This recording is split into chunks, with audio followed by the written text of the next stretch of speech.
So what's up nga guys. So for today's video guys ay meron na naman akong ituturo sa inyong legit earning apps na kung saan pwede tayong kumita sa pamamagitan lamang ng pagsagot ng survey.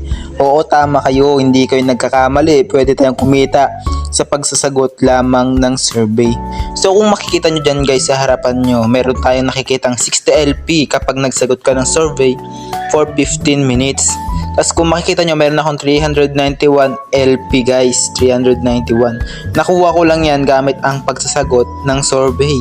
Tapos kung makikita nyo dito guys sa may reward, yan sa reward, dyan natin pwedeng ipalit yung ating 391 LP. Pero ako, hindi ako makakapagpalit ng 391 LP kasi nga po, pinalitan ko po yung Gmail ko para makadirekta ako sa GCash. Kasi meron po silang bagong update dito sa LifePoints, which is itong e-gift card na kung saan pwede na tayo mag-withdraw through GCash.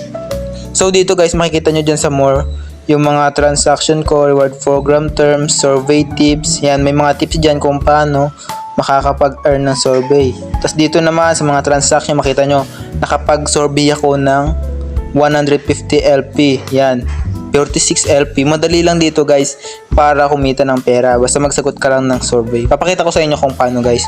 Tuturuan ko din pala kayo kung paano ito sagutan sa next video ko. Basta huwag nyo sanang kalimutang pindutin ang subscription button at i-hit ang notification bell para updated ka sa aking mga bagong video.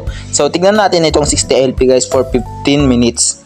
Try natin siyang sagutan guys, tapos babalikan ko kayo pag malapit na siyang matapos. So yun lamang and bye bye!